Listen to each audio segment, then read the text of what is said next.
Bonjour à toutes et à tous, bienvenue dans le Café de la Marine. Bonjour Gilbert. Bonjour Virginie, bonjour à toutes et à tous. Nous sommes ravis de vous retrouver à la Cité de la Voile Éric Tabarly. On espère que vous avez passé de belles vacances, que vous êtes d'attaque pour la reprise. Nous, on va démarrer cette nouvelle partie de saison sur les chapeaux de roue avec un invité qui revient fort sur le devant de la scène. Nouveau bateau et nouveau sponsor. C'est une nouvelle aventure qui démarre pour ce marin parmi les plus doués de sa génération. Vainqueur de la Route du Rhum 2018 en IMOCA, ce compétiteur talentueux et engagé a déjà 12 transats comme expérience.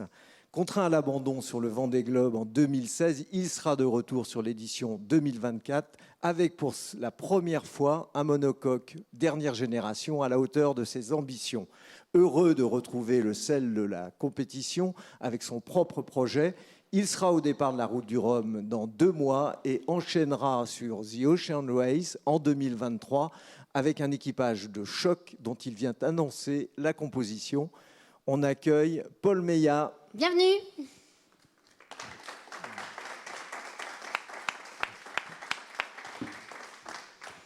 Paul, installe-toi. Ça fait plaisir de te retrouver sur le plateau du Café de la Marine. Comment vas-tu ? Très bien, très bien. C'était une très belle journée hier. C'est vrai que justement, on va voir ces images. On a mis à l'eau le bateau et ouais, tout va bien, je dirais. On va voir ces belles images d'hier. Et tu étais un brin ému. La découverte de ce nouveau bateau, Paul, un IMOCA à foil construit au chantier Persico Marine en Italie et mis à l'eau hier à Lorient, comme tu le disais à l'instant, Paul. C'est une grande aventure qui commence. C'est une nouvelle histoire à écrire. Comment tu te sens par rapport à tout ce qui t'arrive là ? C'est partagé, c'est très heureux et puis aussi un brin de fatigue parce que c'est vrai que construire un IMOCA, monter un projet avec une échéance, puisqu'on avait un objectif, c'est d'être au départ de la prochaine Route du Rhum, on savait que ce serait très serré et c'est serré, donc on y va, on met la main à la pâte et tout le monde met beaucoup d'énergie dans le projet, mais il y a beaucoup d'enthousiasme et c'est des aventures humaines aussi incroyables de construire un bateau. Et c'est la première fois que tu vas disposer d'un bateau neuf, donc c'est un challenge encore différent, Paul. Oui, c'est ma première construction de bateau. Et c'est vrai qu'on l'imagine parce qu'on sait, on en parle beaucoup quand les autres construisent, mais tant qu'on ne l'a pas fait, je pense que c'est vraiment dur de se rendre compte la quantité de travail que ça demande. Le temps passé dans le chantier. Le temps, chaque pièce, c'est des monotypes, enfin c'est des prototypes, donc du coup justement chaque pièce est quasiment unique et dessinée, calculée, après produite et après c'est ajusté. Donc voilà, c'est toujours des allers-retours. Avec un bateau qui était en plus en Italie, donc là il y a eu des allers-retours à faire. Ouais, on a évité justement sur le début parce qu'on a pris quelqu'un qui suivait le chantier là-bas pour pas faire trop d'allers-retours. On était ici à Lorient et par contre les 2 derniers mois, à partir du 15 juin, on était avec toute l'équipe là-bas sur place pendant 2 mois. Là c'était intense. Alors Paul, justement, on l'a dit en entrée, tu n'avais pas pu être au départ du dernier Vendée Globe, un vrai crève-cœur pour toi, et tu nous avais dit ici sur ce plateau qu'il était difficile même pour toi de suivre les autres concurrents. Tu mesures pleinement la chance donc de ce partenariat avec Biotherm. Comment tu as rencontré et surtout convaincu cette grande marque de cosmétiques d'embarquer à tes côtés ? C'est plusieurs facteurs, comme je pense souvent. Le sponsoring, ça se fait pas souvent en un seul coup. Je pense que c'est déjà pendant toutes ces années, ces 4 années de recherche, 3 années de recherche, c'est d'essayer de rester toujours positif, de continuer à garder son niveau de jeu, donc de s'entraîner sportivement. Et puis après, l'élément déclencheur, ça a été l'engagement en fait, puisque je pense que le projet dont je rêvais et dont Biotherm rêvait aussi, c'était du sport de haut niveau, mais aussi défendre une cause, porter des valeurs. Un engagement réel. Et du coup, on s'est rencontrés via l'ONG dont je suis ambassadeur, Surfrider Foundation. Depuis plus de 10 ans, hein, on va en parler un petit peu Ouais, plus exactement. tard. Et du coup, c'était... il savait qu'il y avait une fibre voile chez Biotherm, donc il m'avait fait venir pour les aider justement à ce que Biotherm devienne partenaire d'un programme qui s'appelle les Initiatives Océanes. Initiatives Océanes, c'est les ramassages, les collectes sur les plages. Et donc Biotherm est rentré comme partenaire mécène de Surfrider. Et puis finalement, je pense que le succès du dernier Vendée Globe a amené la conviction boîte, que voilà, c'était peut-être un de que- support intéressant. Exactement. Et Voilà. du coup, d'associer ces deux combats, le sport et la défense et la protection des océans. D'autant, Avec- Virginie, qui c'était pas des inconnus dans la voile. Et oui, puisqu'il y avait eu ce fameux bateau avec Florence Artaud et cette route du Rhum 82, ce beau trimaran bleu turquoise. Il y a beaucoup de symbolique, Paul, parce que finalement, Biotherm revient comme ça 40 ans après. Toi, 82, c'est aussi ton année de naissance. Donc tout ça, ça a beaucoup de sens aussi. Oui, c'est vrai que c'est rigolo. Alors, c'est vrai que moi, j'ai pas de souvenir de ce bateau Biotherm parce que finalement, j'étais pas né. Je crois que Mais- tu l'avais quand même vu une fois. Ouais, alors ça, c'est rigolo. L'anecdote, elle est quand même rigolote. C'est que c'est un moment qui était pas drôle, mais quand je rentre dans le port de Papeete à Tahiti, et donc à mon abandon en 2016, il y a ce bateau Biotherm 2 qui est maintenant en épave qui était À l'abandon, ouais, là-bas. voilà. Mhm. Et du coup, on en a parlé avec les gens de Biotherm. Je leur ai dit, mais ce bateau, je sais où il est, et on avait commencé à regarder un peu comment on pourrait peut-être faire quelque chose. C'est assez compliqué. Et puis cette histoire avec la route du Rhum aussi qui est quand même particulière, puisque voilà, c'est une histoire route du Rhum. On recommence par la route du Rhum. Moi, mon aventure avec SMA avait commencé aussi par la route du Rhum. Avec une C'était victoire aussi en terminé 2018. Ouais. par la route du Rhum. Donc c'est plein de symbolique. Alors on le disait un peu plus tôt, justement ce bateau il a été construit au chantier Persico en Italie, dans les moules de Linked Out de Thomas Ruyant, qui est aussi le sister ship d'Apivia. Quels ont été les bénéfices pour toi en termes de coût, de temps et aussi peut-être d'impact carbone?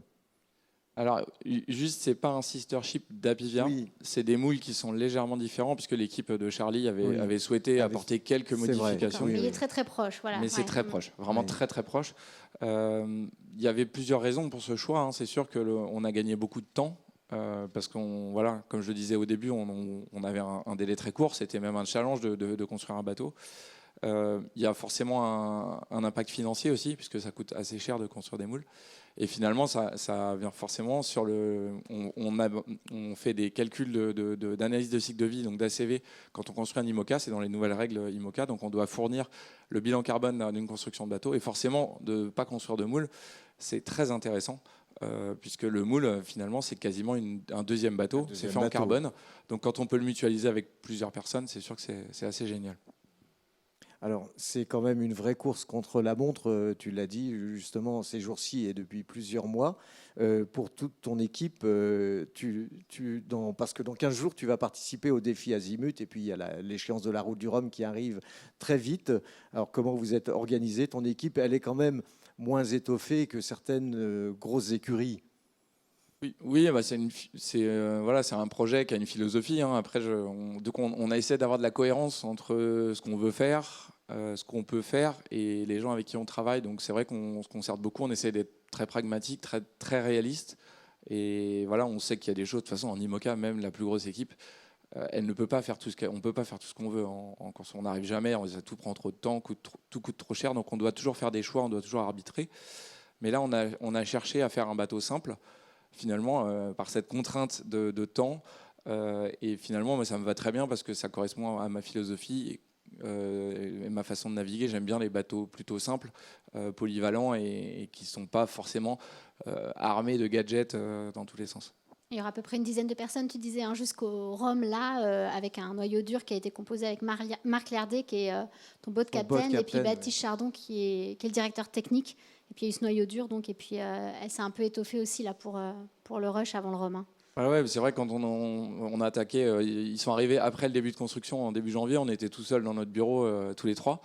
Et c'est vrai qu'on était un peu angoissés par rapport à cette perspective d'avoir énormément de travail l'été, avec un contexte quand même au niveau de la course au large économique qui fait que il n'y a pas du tout de chômage dans la course au large en ce moment.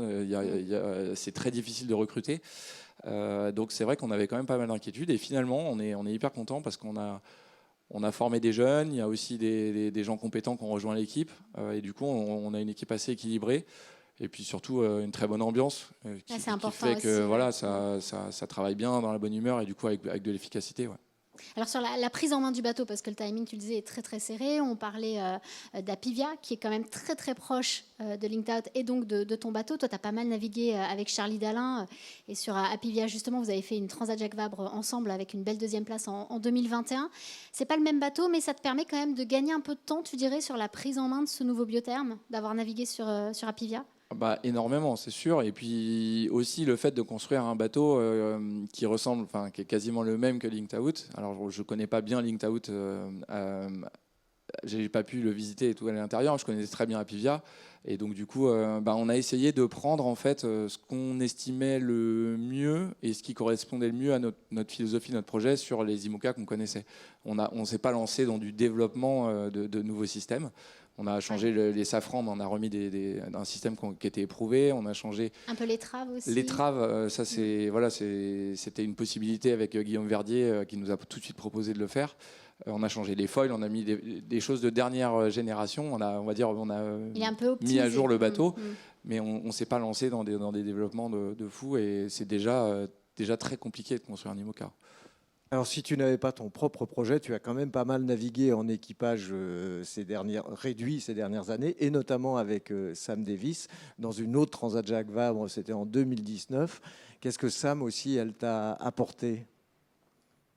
Ah bah déjà, c'était super parce que avec Sam, en 2019, on était les premiers à utiliser ces grands foils. Donc c'était les premiers Guillaume Verdier de dernière génération qui sont assez proches des foils qu'on utilise aujourd'hui.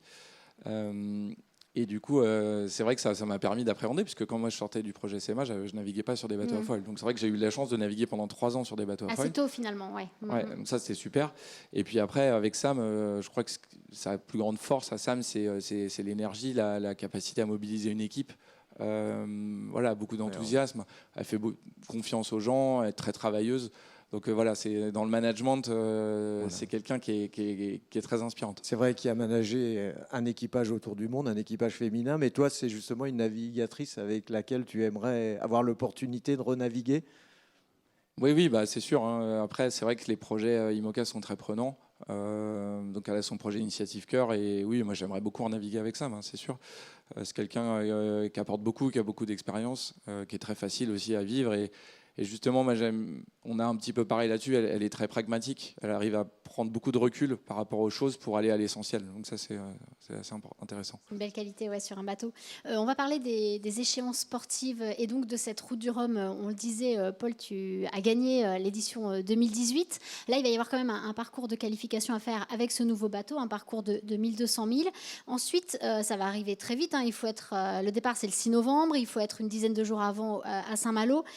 Comment tu y vas sur cette route du Rhum? Est-ce que, vu le timing, c'est juste découvrir ton bateau, ou tu as quand même cette petite envie au fond de toi d'aller défendre ton titre? C'est un compétiteur. Ouais, il va falloir que je me batte un peu contre moi-même aussi. C'est-à-dire que l'esprit de compétition, on l'a tout le temps. Hein, donc forcément, on a toujours envie de jouer. À moi d'être raisonnable, de savoir où pousser le curseur de ce bateau. Je pense que je le saurais aussi au départ dans quel état de préparation on est arrivé.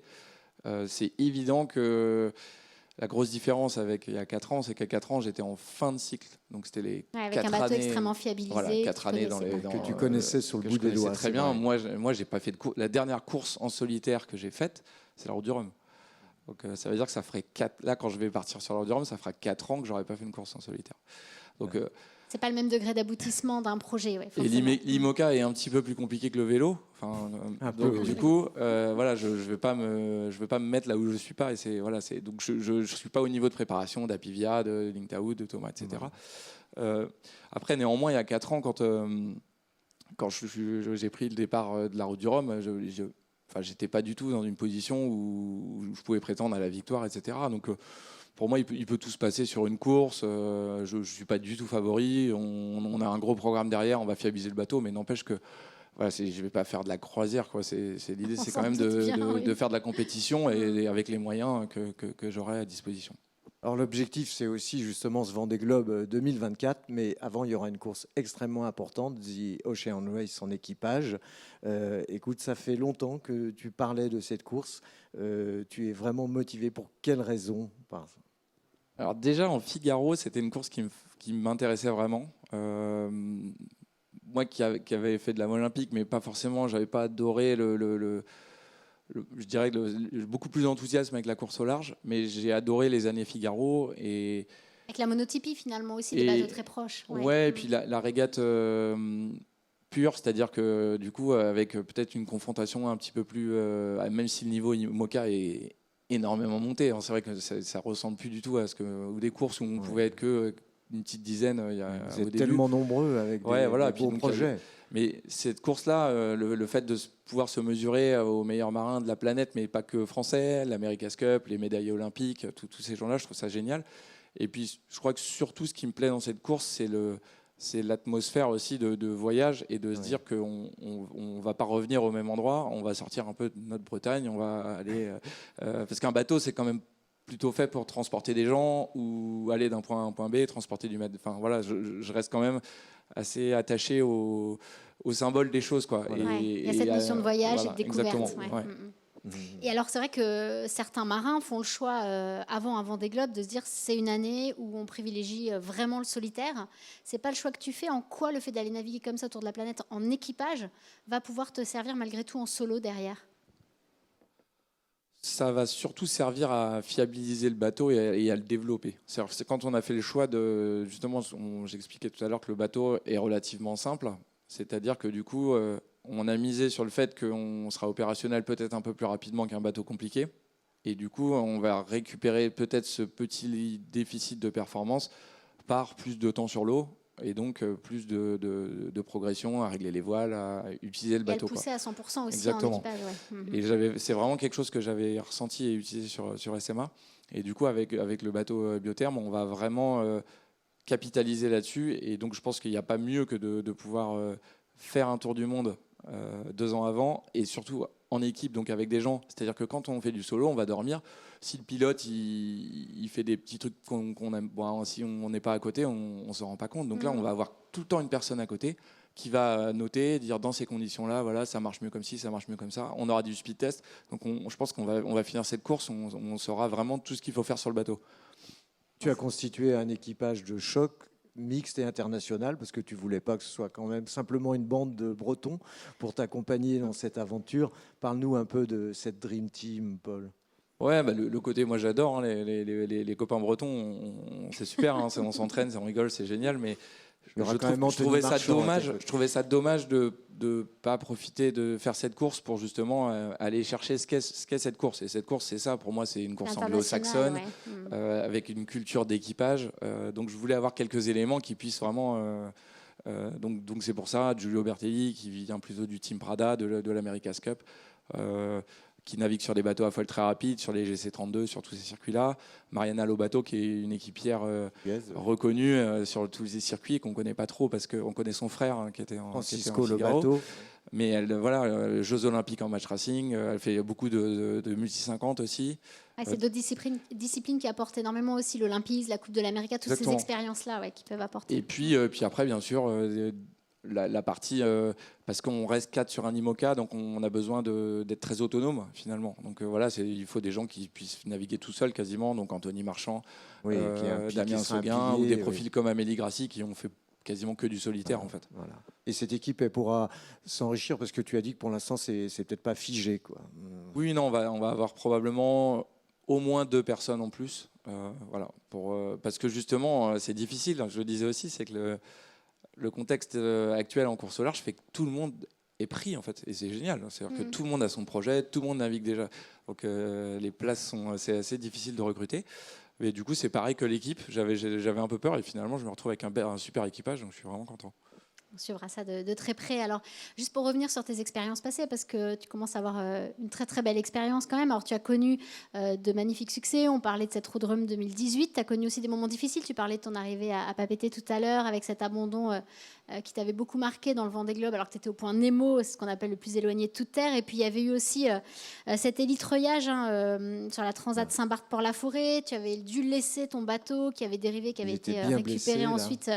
près des côtes irlandaises avec une grosse blessure. Avec le recul, Paul, qu'est-ce que tu retiens finalement aussi de ces épreuves difficiles ?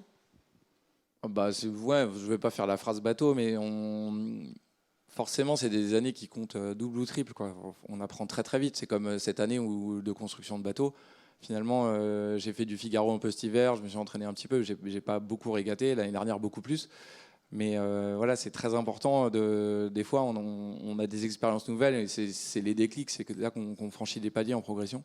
Je pense que les années en termes de sens marin, de confiance, de pouvoir naviguer dans des conditions extrêmes, etc.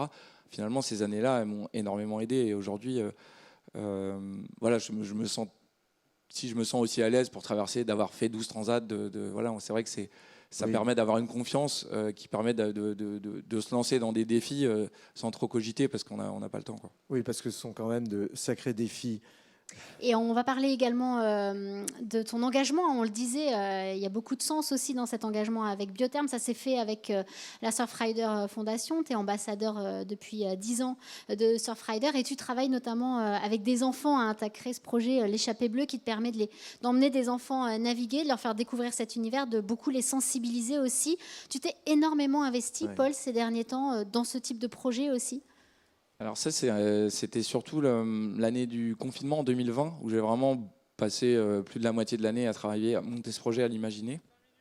Et l'année dernière, c'était la concrétisation. Donc là, j'ai dû faire 40 étapes à peu près.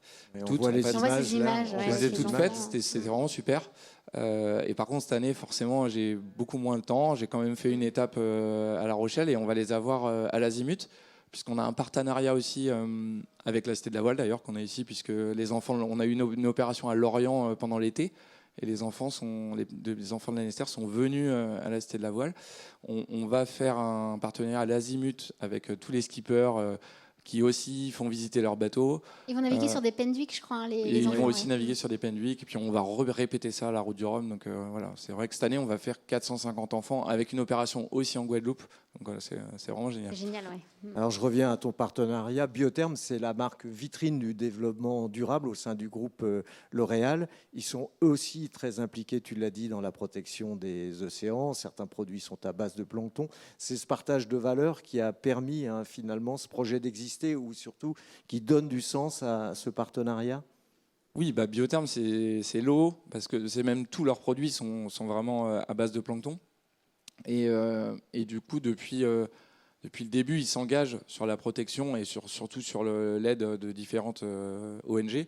Donc, on a cité déjà Surfrider Foundation. Il y a aussi Mission Blue, qui n'est pas trop connu en France, mais qui est plutôt connu aux États-Unis, qui s'occupe de créer des aires marines protégées, donc ce qu'ils appellent des hotspots. Et puis surtout, un partenariat qui va être très important pendant ce projet, c'est un partenariat avec Tara, Scientifique avec Tara. qui est ici justement. Qui est ici. Et du coup, là, on rentre. C'est compliqué parce qu'on est sur un IMOCA. Il y a des contraintes d'énergie, de poids, de casse, parce que ça bouge énormément.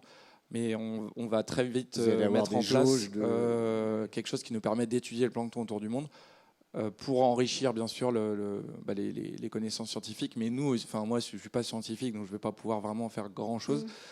Mais montrer déjà la beauté de ce qu'il y a dans l'eau, c'est quand même assez incroyable. On ne se rend pas compte. Dans un litre d'eau, il y a des milliards d'organismes vivants.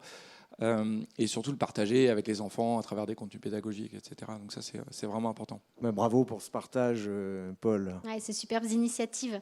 Il nous reste un tout petit peu de temps pour terminer sur l'actu voile. Alors tout d'abord, un autre IMOCA qui a été mis à l'eau, ça ne t'a pas échappé, Paul, c'est celui de Yannick Bestaven, un maître coq 5, le vainqueur du dernier Vendée Globe, va lui aussi être au départ de la Route du Rhum et du Vendée Globe 2024. Il avait fait sensation sur un foiler en 2015 et il disposera cette fois d'un plan verdier conçu dans les moules de l'IMOCA du team américain Eleven's Hour 2.